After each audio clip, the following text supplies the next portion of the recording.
Bueno, vamos a pasar directamente a la palabra. Se leía esta tarde en Mateo capítulo 24, el capítulo de la enseñanza escatológica o profética del Señor Jesús, capítulo que yo creo que deberíamos de leer, y lo digo en serio, como mínimo una vez a la semana. Una vez a la semana ustedes tienen que leer el capítulo 24 del Evangelio según San Mateo.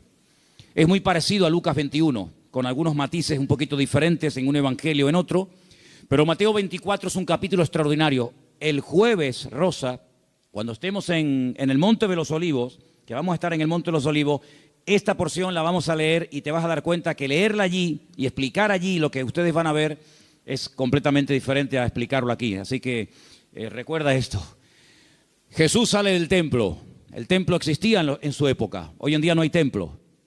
Hace 2000 años que se fue destruido el templo por las legiones del Imperio Romano. El sueño dorado de los judíos o de muchos de ellos es la restauración del templo, pero en los tiempos de Jesús ese templo existía. Era el centro religioso de la época, era donde estaba la presencia del Señor, donde la gente iba a adorar, donde la gente iba a cantar al Señor, a llevar sus diezmos, sus ofrendas, a alabar al Señor.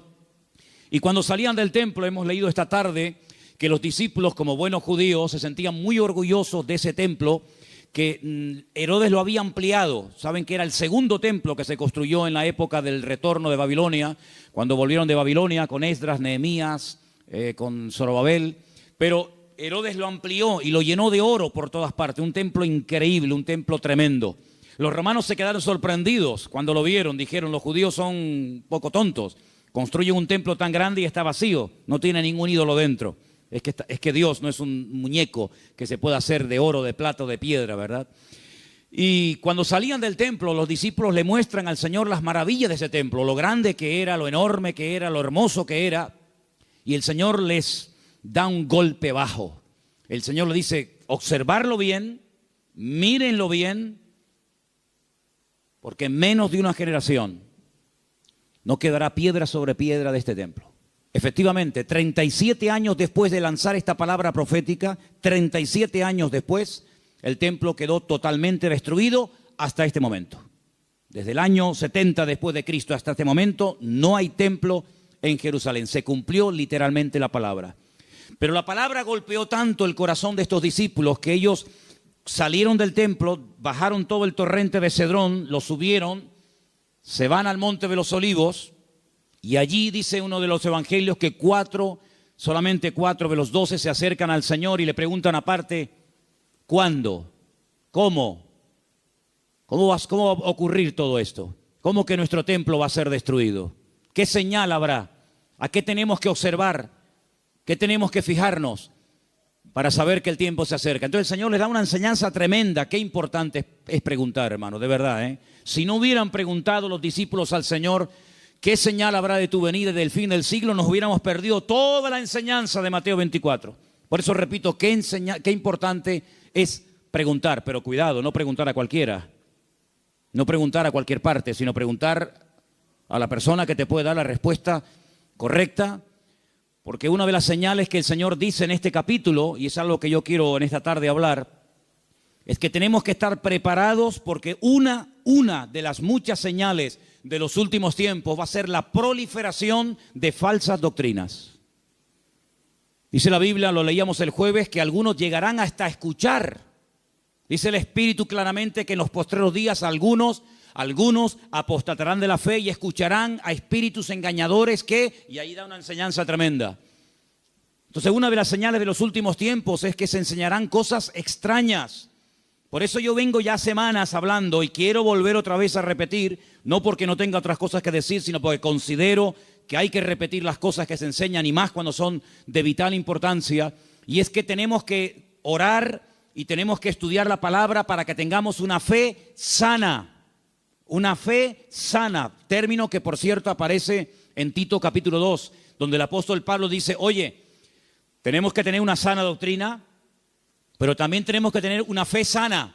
Cuidado, que hay gente que tiene una fe muy rara, ¿eh? Hay cristianos que cuando los oyes hablar, dice, sí, tiene fe, pero es una fe un tanto rara, un tanto extraña, una fe mística. Yo puse unos ejemplos unas semanas atrás, no sé cuántos de ustedes lo recordarán, cuando algunos discípulos dijeron al Señor, Señor, no nos quisieron recibir. No nos han dado la bienvenida. ¿Tú quieres que oremos para que caiga fuego del cielo y lo destruya? Si yo dice, alto, ¿qué estáis diciendo? ¿Estáis locos? Tenían fe, pero cuidado. La fe no es para destruir. La fe no es para hacer daño. La fe no es para orar para que caiga fuego del cielo. Dice, ustedes no saben bajo qué espíritu, bajo qué influencia espiritual están ustedes hablando. Que no. El apóstol Pablo, ¿os acordáis? Le decía a Timoteo, la fe que ahora tienes es una fe no fingida, es una fe sincera. Explicaba este término en Italia, sincera, ¿no? O sea que cuando traían los bloques de mármol, los mármol de Carrara, y comenzaban a construir los templos, las catedrales y los edificios, algunos de esos bloques de mármol venían con imperfecciones, venían con agujeritos, y claro, se veía feo. Cuando es un bloque no, pero cuando son tantos, entonces los rellenaban con cera, y parecía como que no había ningún defecto. Pero cuando daba el sol con fuerza contra aquellos bloques, se derretía la cera y se veía horrible. Decían, manden bloques sin cera, manden bloques sin cera, para que después cuando salga el sol no se quede esto de una forma tan fea y de tan mal aspecto, ¿no? Entonces el apóstol Pablo decía a Timoteo, la fe que tienes no es una fe fingida, no es una fe de máscara, como dice otras versiones, es una fe que primeramente habitó en tu abuela Loida. Y después la tuvo tu madre, Eunice, y ahora la tienes tú. Entonces tenemos que preguntarnos de vez en cuando en qué estamos basando nuestra fe. ¿En emociones? ¿En sentimientos? ¿En sueños? ¿En experiencias?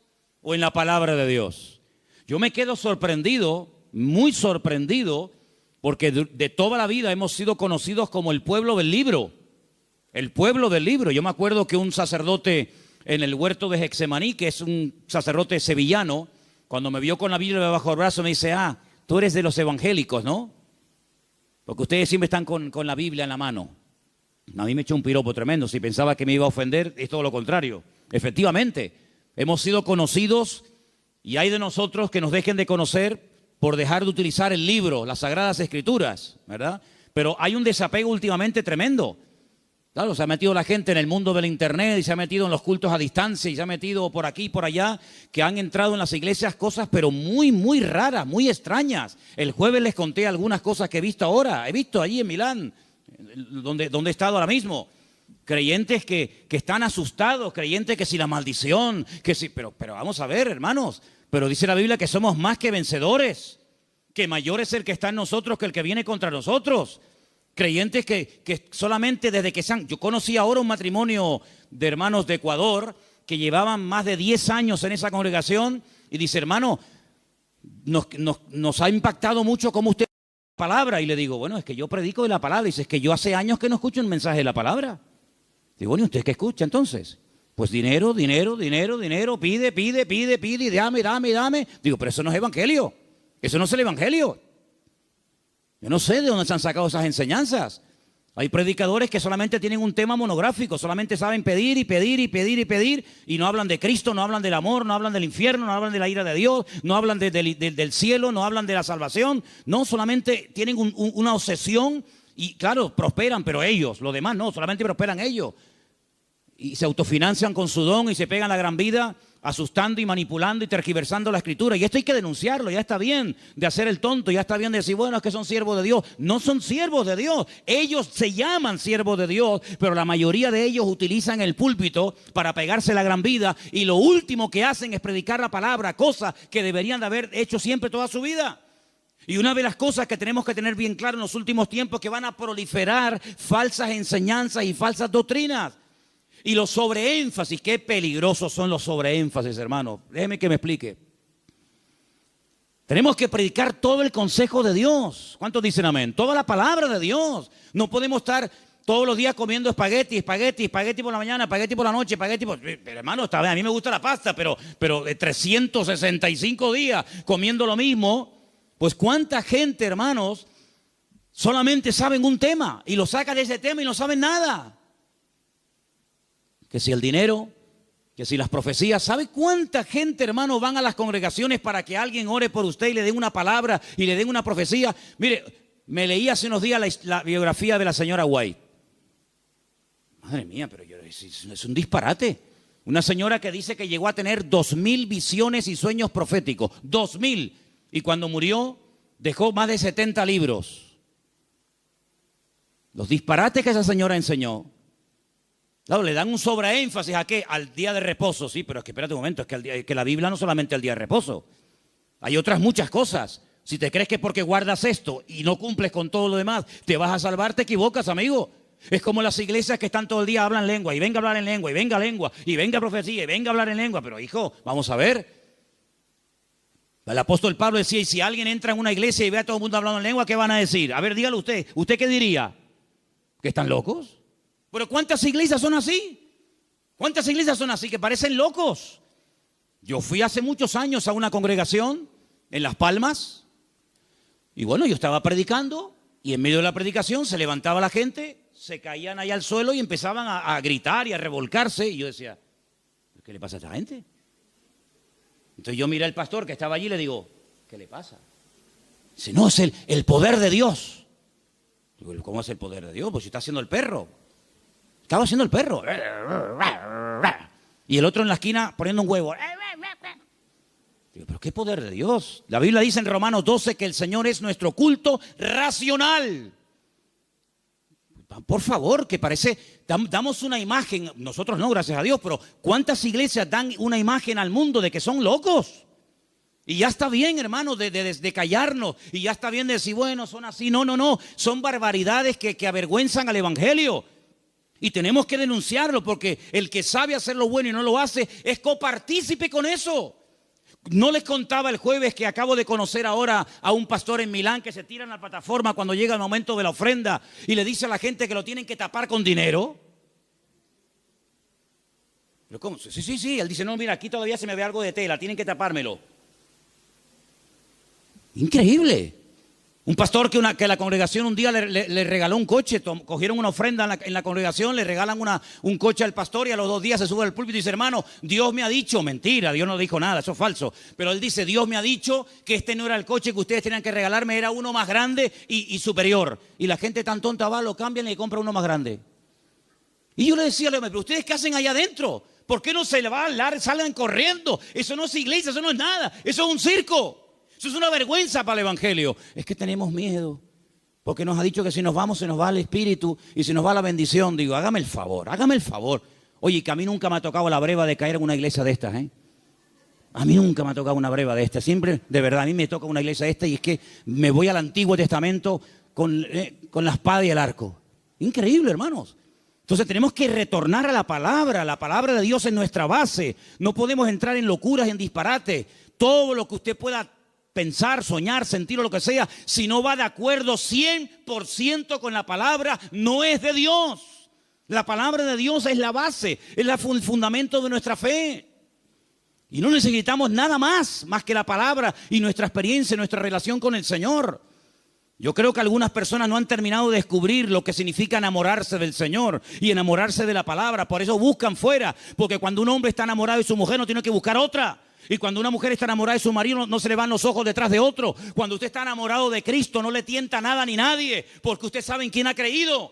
Y a mí me da la impresión de que hay mucha gente hoy en día en las iglesias que son religiosos, pero no han nacido de nuevo, porque la persona que nace de nuevo no hace estas barbaridades, porque ofende al Señor. O no conocemos la historia de este joven llamado José, un hombre que nunca fue a un culto. José nunca fue a ningún culto. José nunca leyó la Biblia.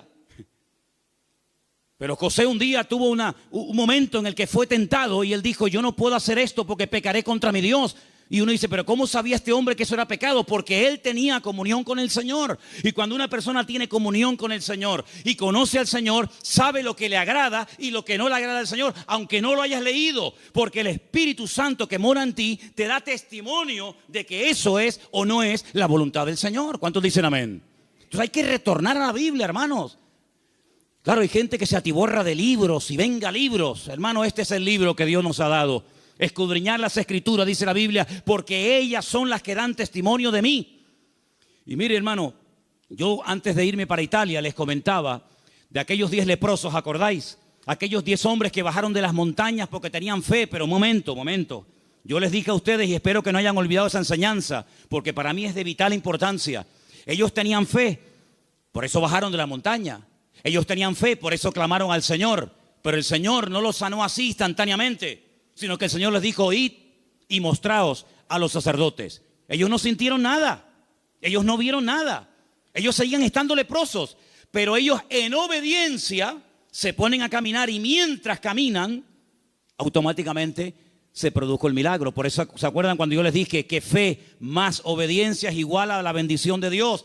Por eso hay gente que tiene fe, pero no crecen, no maduran, porque es una fe a veces extraña, envenenada, contaminada, porque han estado en tantos sitios que, permítame la expresión, tienen un potaje en la cabeza. Pero cuando usted conoce al Señor y a su palabra, y usted tiene una fe sana, bien encaminada en las cosas del Señor, usted sabe que la fe, si no tiene obras, y la fe si no obedece al Señor, no sirve de nada. ¿Cómo usted va a pretender con la fe que tiene viviendo en desorden, sin poner en práctica los mandamientos del Señor? Que Dios le bendiga. Primeramente tendrá que ponerse en orden para que el Señor pueda hacer maravillas en su vida. ¿Y cuántos creyentes en las iglesias son una cosa aquí y fuera son otra? Sí, tienen fe, pero el testimonio que dan es pésimo. Bendito sea la palabra cuando el Señor dice a través de la boca de Pablo, no me avergüenzo del evangelio, porque es poder de Dios. Espero que el evangelio no tenga que arrepentirse y no tenga que avergonzarse de la conducta que está llevando fuera. Porque aquí todos somos muy buenos, aquí todos levantamos las manos, o el que quiera, y aquí todos somos muy santos. Pero, ¿y por fuera? Porque a mí de qué me sirve que vengas aquí, gloria a Dios y aleluya, si luego en la calle eres un desorden y vives en pecado, estás viviendo en adulterio, estás viviendo en fornicación, tienes un mal testimonio en la familia.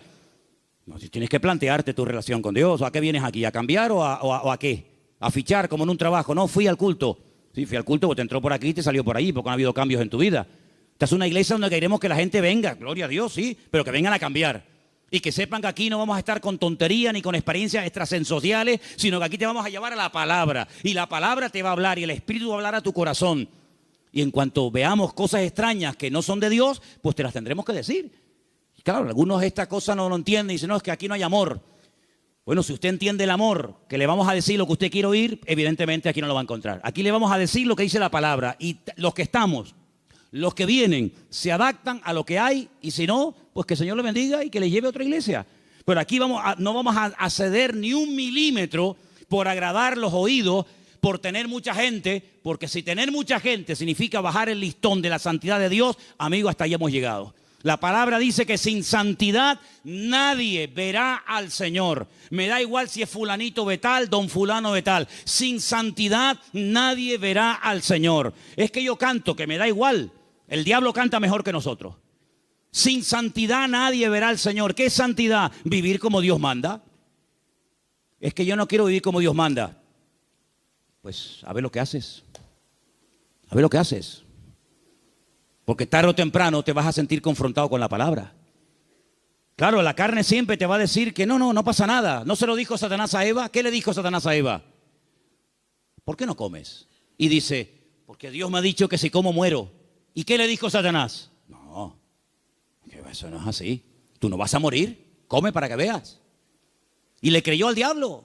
¿Y cuántas veces creemos que Dios está equivocado, que es injusto con nosotros, cuando la palabra del Señor nos dice que en los últimos tiempos el enemigo va a ser tan sutil que muchas veces le va a permitir a la gente tener esa falsa seguridad de creer que estoy en desorden y en pecado, pero Dios me va a bendecir igual? No, mi amigo.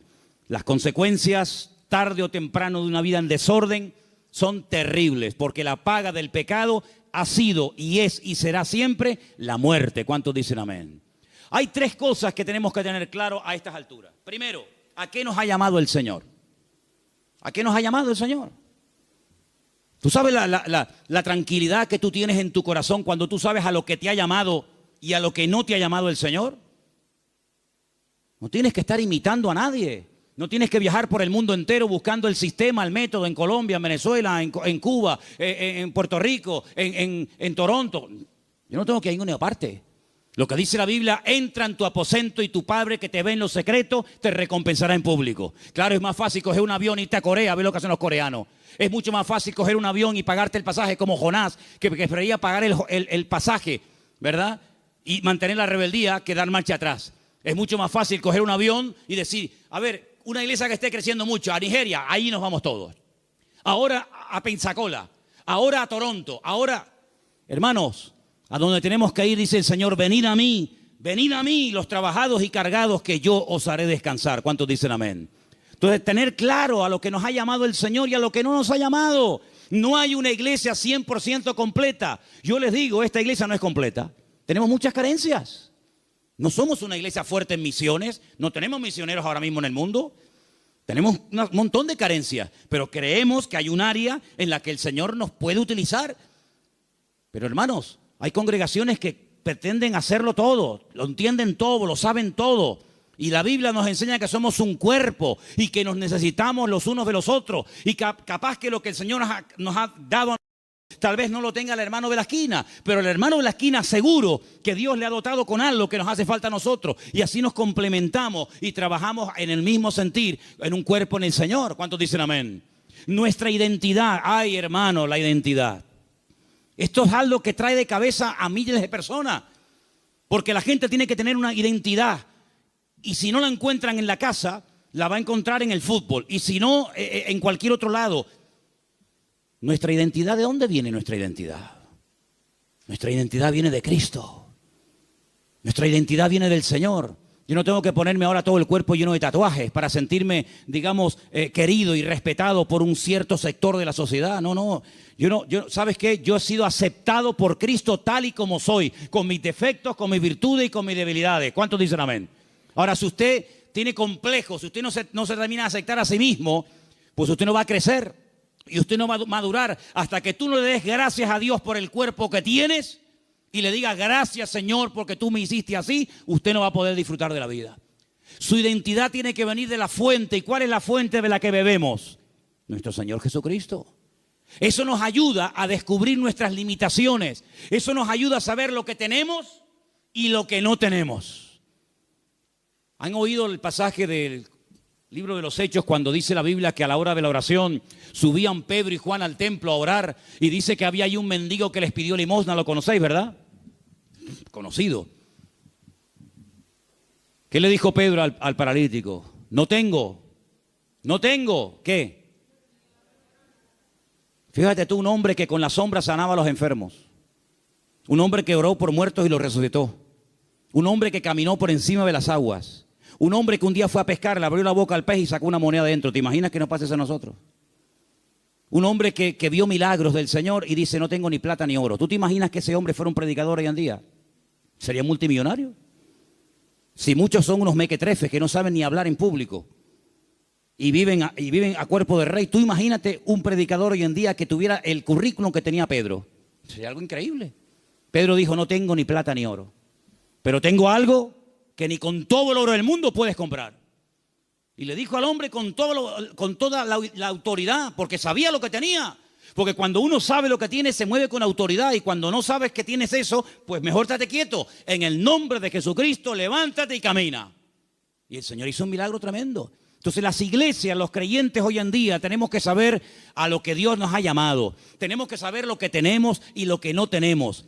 Y darle gracias al Señor, porque Dios con nosotros ha sido tremendamente fiel. Y a unos le da 30, a otros le da 60, a otros le da 100. Y cada uno tiene que saber moverse en el área donde Dios lo ha puesto. ¿Cuántos dicen amén? Pero no escondas, como decía Pierre hace un rato, no escondas el talento bajo tierra. Porque hay gente que a lo mejor tiene un talento pero no lo usan. Y yo conozco muchos creyentes que no están usando lo que Dios les ha dado. No lo están usando. Están más preocupados en conseguir un buen trabajo que en servir a Dios. Están más preocupados en pagar lo que deben que decir, Señor, yo todavía no sé el don que tengo. Si yo me pusiera a preguntarle a muchos creyentes hoy en día, ¿cuál es el don que Dios le dio a usted? ¿Cuál es el don que Dios le dio a usted? Muchos dirían, no lo sé. Y llevan toda la vida en la iglesia. Entonces, en estos años, ¿qué has hecho? Porque si no sabes a lo que Dios te ha llamado, si no sabes cuál es el don que tienes, la pregunta es, ¿usted qué ha hecho en los 10 años que lleva en el culto? ¿Qué es lo que usted ha hecho? Queridos hermanos, es el tiempo de que le preguntemos honestamente al Señor, y está el año a punto de terminar, Señor, ¿en qué área tú quieres utilizar mi vida? Porque el Señor tiene grandes sorpresas para todos y para cada uno de nosotros. ¿Cuántos dicen amén? Ahora, hermano, escúcheme una cosa. Dios quiere que crezcamos en todas las áreas. Como dije antes, el sobreenfatizar algo, el crecer demasiado en un área, olvidándonos de otras, lo que produce son monstruos. Hay gente que le da un énfasis tremendo a la oración. Y claro, la oración es muy importante, hay que orar, claro que sí.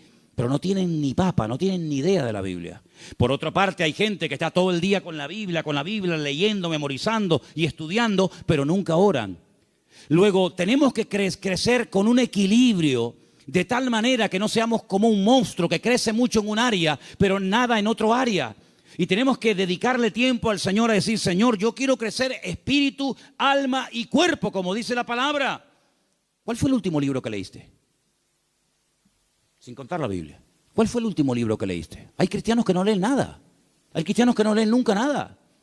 ¿Y cómo van ustedes a contactar? ¿Y cómo van ustedes a evangelizar? ¿Y cómo van ustedes a dialogar con personas del mundo que no leen la Biblia, sino que leen y están preocupados con otras cosas? Si tú no estás puesto en lo que el mundo habla y comenta, ¿cómo vamos a alcanzarlo si no sabe ni por dónde empieza una conversación, ni por dónde termina? Hay gente que no trabaja, ni estudia, ni hacen nada. Y son las víctimas y son las personas más propensas a caer en desánimo, en depresión y en pecado. Una vez leí un refrán, no es bíblico, pero decía algo así como: Satanás busca a una persona desocupada para darle una ocupación. Grandes hombres de Dios a lo largo de la historia no cayeron en el campo de batalla mientras servían al Señor. Grandes personajes de la historia no cayeron cuando estaban activos sirviendo al Señor, sino en tiempos de ociosidad, cuando se aburrían, cuando no tenían otra cosa que hacer, porque para pecar hace falta tener tiempo. Por lo tanto, no desperdicien el tiempo, hermano. Pídanle al Señor: Señor, ayúdame a utilizar el tiempo. Si tienes tiempo libre, ponte a orar, congrégate, busca un libro, un buen libro para estudiar, para servir al Señor, para prepararte, pero no estés todo el santo día sin hacer nada, porque eso tarde o temprano se va a volver en tu contra y te va a crear grandes problemas. Quiero también comentar algo que para mí es de vital importancia. Hay gente que por la timidez, por el temor, por el miedo al qué dirán, no terminan nunca de dar el paso. Y déjame que te diga que hay una mujer en la Biblia que tenía un tesoro increíble. Lo quería consagrar, lo quería entregar al Señor, pero no fue de utilidad su tesoro, no fue de bendición lo que ella tenía, hasta que rompió el vaso de alabastro y ungió con ese perfume al Señor, y dice que toda la casa se llenó del olor del perfume. ¿Cuánto tiempo hace que no caes quebrantado en la presencia del Señor? Hay gente que tiene los ojos muy secos, hace tiempo que no lloran, que no se quebrantan en la presencia del Señor. Viven secos como palos, como aquel valle de huesos secos, que dice que eran muchos, pero estaban secos. Estaban secos, no había vida, no había espíritu en ellos. Y le dice el Señor a través del profeta Ezequiel: profetízale a los huesos, háblales a los huesos. Dice que cuando entró el Espíritu de Dios en ellos, se convirtieron en un gran ejército. No seas un hueso seco en un culto, no seas un hueso seco, escucha que te escucha, escucha que te escucha, pero nunca compartes la bendición, nunca abres tu corazón a otras personas que están igual o peor que tú en un momento determinado. Pídele al Señor antes de que finalice el año, que está ya, como quien dice, a la vuelta de la esquina, poder ganar almas a los pies de Cristo. ¿Cuál fue la última persona que ganaste para Cristo? Yo estoy seguro, no lo voy a preguntar, porque no quiero que te sientas mal. Bueno, sí quiero que te sientas mal. Sí. No, que si no sería falso. Sí quiero que te sientas mal.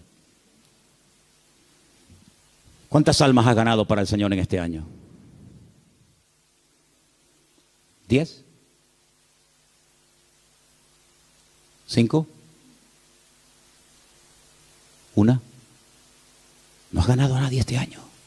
Si yo no gano ni un alma para Cristo en un año, yo me muero. Le diría al Señor: Señor, llévame contigo. Ya mi ministerio se secó. Ya se secó. ¿Sabe lo que pasar 365 días?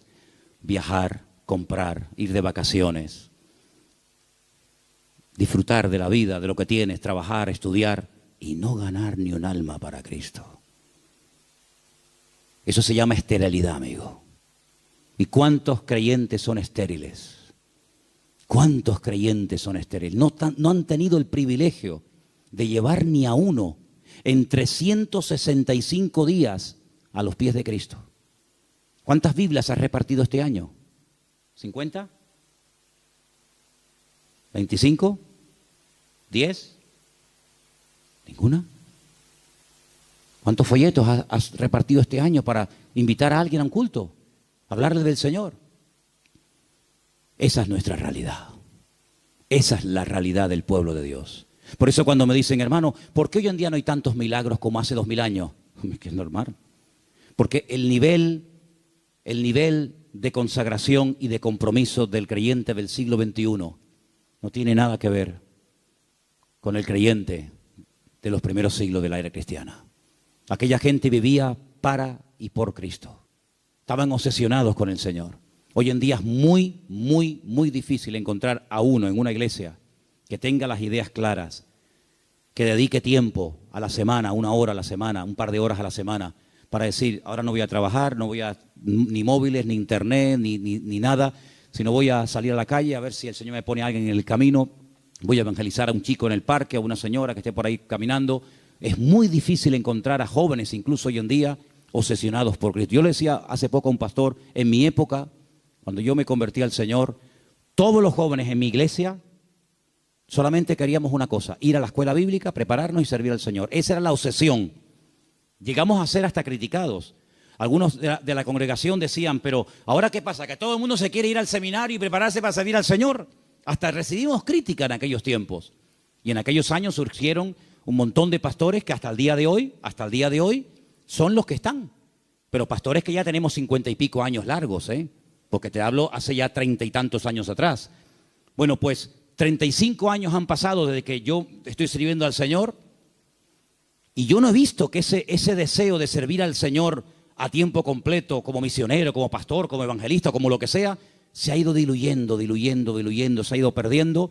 Y tú puedes observar hoy en día en los púlpitos que los pastores pues ya tienen de 50 años para arriba, si no más. Dime qué pastor hay, nómbrame 10 pastores en Tenerife que tengan 21 años como yo fui el primer pastor.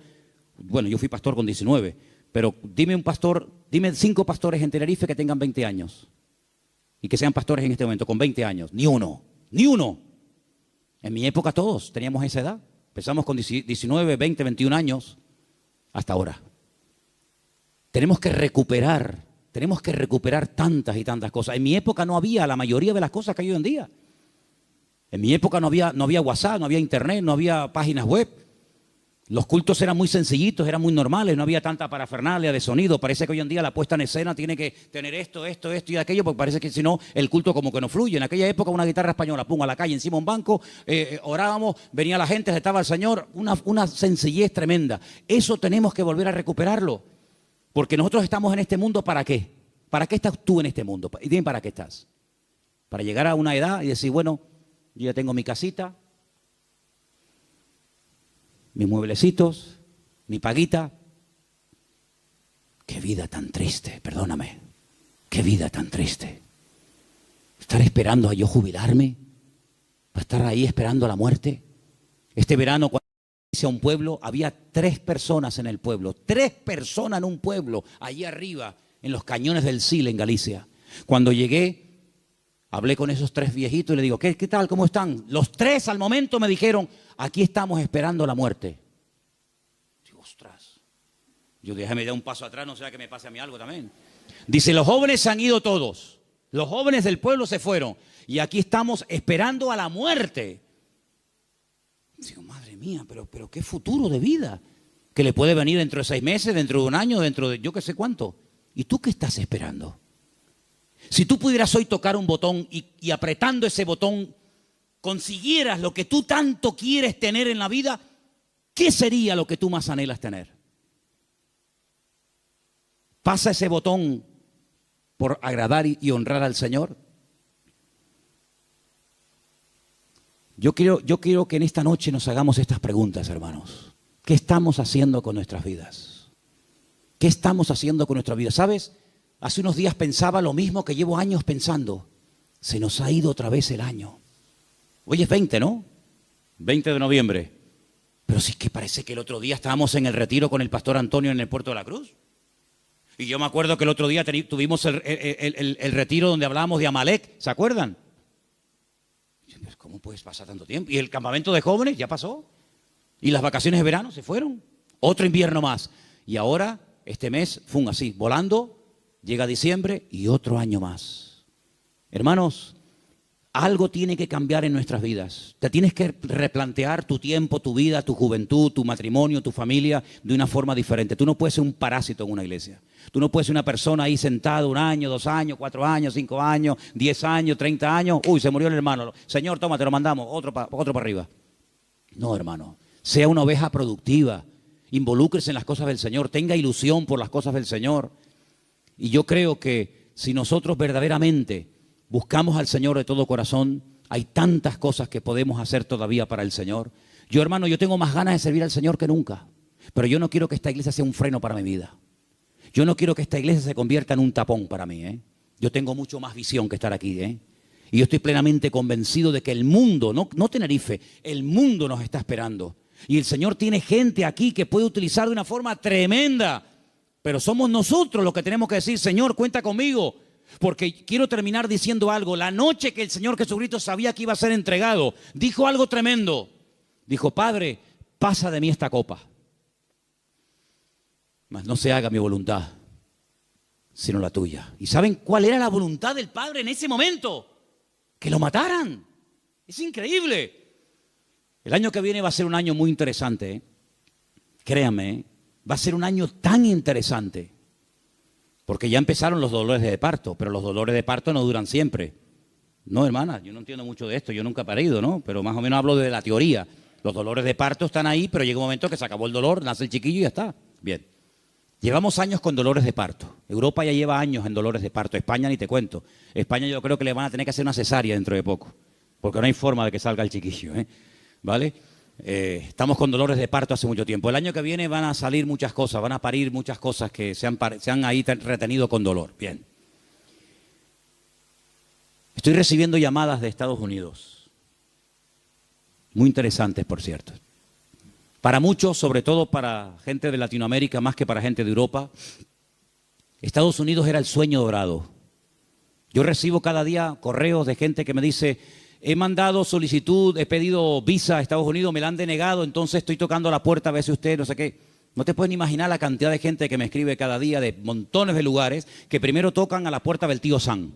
Primero le llaman al tío Sam. Y cuando el tío Sam le dice, por aquí no entra, entonces llaman yo qué sé, a Don Quijote de la Mancha y Sancho Panza, ¿no? Por ejemplo, por un ejemplo. Vean. ¿Cómo van a reaccionar todos aquellos creyentes que se fueron a Estados Unidos creyendo que era el paraíso terrenal? Cuando el señor Trump les diga, usted, y usted, y usted, fuera de aquí. Ay, amigo. A mí se me han abierto muchísimas puertas en Estados Unidos. Me he negado rotundamente a ir. Porque mi confianza y mi refugio no está en América, mi refugio está en Dios. Ahí está mi confianza. Y el libro de Proverbios dice, más vale bocado seco y en paz. ¿Eso qué es? Un cacho de pan, pero con la bendición de Dios. ¿Se puede tener un trozo de pan con la bendición de Dios? Sí, claro. ¿Y se puede tener abundancia sin la bendición de Dios? Tan claro, por supuesto. ¿Qué te crees? ¿Que toda abundancia viene del cielo? Ay, amigo. ¿La bendición que es solamente tener o la bendición pasa por ser? Cuidado con eso. ¿Cómo van a reaccionar tantos y tantos que se fueron a América creyendo que aquello era el paraíso terrenal, que ya por fin el sueño dorado se había cumplido y que ahora le digan, vuélvanse a su tierra? Ay, amigo. Ha llegado el momento, hermanos, si no lo veis, lo vais a terminar viendo y entendiendo. Ha llegado el momento que todos los creyentes del mundo, en el único en el que nos vamos a poder refugiar, como siempre ha tenido que ser así, pero parece que se ha olvidado, es el Señor nuestro Dios. Él es nuestro pronto auxilio en las tribulaciones. Me llaman hermanos de Estados Unidos, ya han empezado las pintadas en iglesias evangélicas de hispanos diciéndole, váyanse a su tierra. No te puedes ni imaginar cuántas. Claro, eso no sale en las televisiones. Incluso persiguiendo ya a algunos judíos. Fíjate tú, el país del mundo donde más judíos hay, más que en Israel, es en Estados Unidos. Y ya muchas sinagogas están vendiendo en Nueva York, en New Jersey, en muchos lugares, porque ya están metiéndose con los mismos judíos. Pero es que todo eso está profetizado, hermanos. Todo eso está escrito. Que cada uno tendrá que volver a su lugar de origen. Y allí el Señor va a entrar en juicio con cada uno de nosotros. Así que el único escondedero, el único refugio va a estar en nuestro Dios.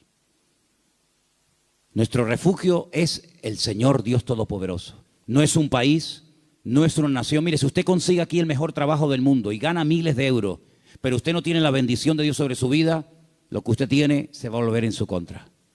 Porque he conocido a muchas personas que lo que buscan es una salida económica, un bienestar material, pero usted lo que tiene que buscar es la voluntad de Dios. Porque teniendo la voluntad del Señor, estemos donde estemos, el Señor está a nuestro lado. Ahora, si usted cree que el Dios de Estados Unidos es más grande que el de Garcilaso de la Vega, coja el pasaje y váyase mañana sin falta. Pero el Dios de allá es el Dios de acá y es el Dios en todas partes. Y Él es galardonador de los que le buscan. Nuestra confianza no está en los países, no está en los gobiernos. Nuestra confianza está única y exclusivamente en nuestro Dios. En el Dios que nunca nos ha fallado, el Dios que ha dicho estaré contigo todos los días hasta el fin del mundo, y el Dios que nos va a enseñar a vivir por fe.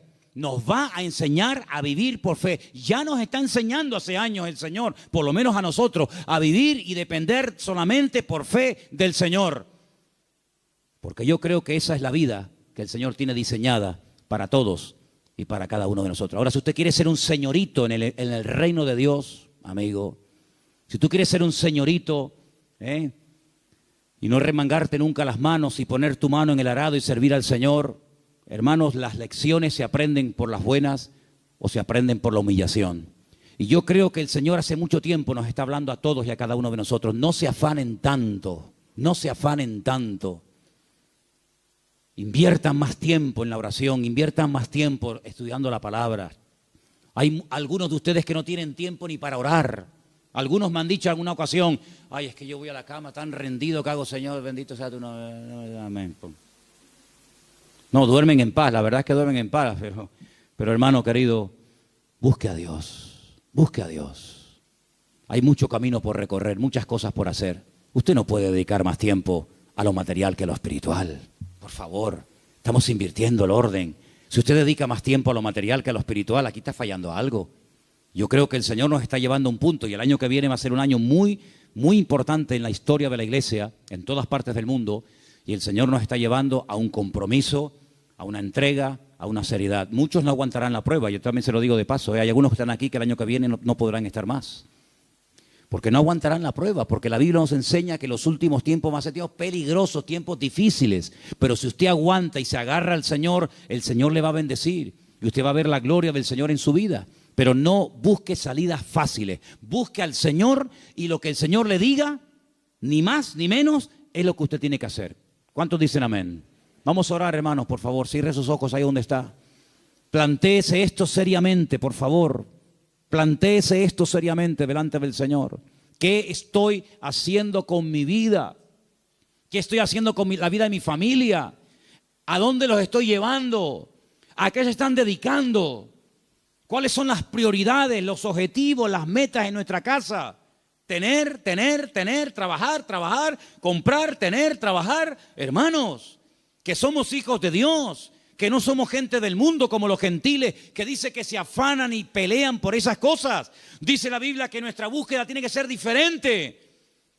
Que el Señor nos indica que tenemos que buscar primeramente el reino de Dios y su justicia. Y muchas de las cosas que vendrán por añadidura, dice la Biblia. Créame, vendrán. Claro, hay gente que nunca ha visto que le vienen por la añadidura porque no buscas el reino de Dios. Entonces, como no buscas, tienes que buscar tú la añadidura.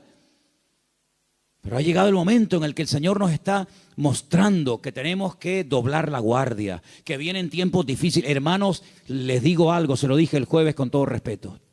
Dele gracias a Dios por la enseñanza que usted ha recibido en estos años, porque hay tantas barbaridades, tantas locuras que se están enseñando desde los púlpitos llamadas iglesias evangélicas, que uno se cae de espalda, hermano. Uno siente hasta vergüenza ajena de las falsas doctrinas, de matrimonios destruidos, de pastores que, bueno, hermano, de verdad, mire, esto daría horas. Vamos a pedirle al Señor, Señor, danos ese amor por ti, por tu palabra. Volvamos al libro, volvamos a las Sagradas Escrituras. Señor, en esta noche queremos pedirte que tú nos ayudes a esforzarnos más por tu reino, a no estar tan afanados, tan estresados, tan preocupados por lo material, Señor. Señor, tú nos has enseñado un modelo de vida diferente. Tú nos has enseñado a depender de ti. Tú nos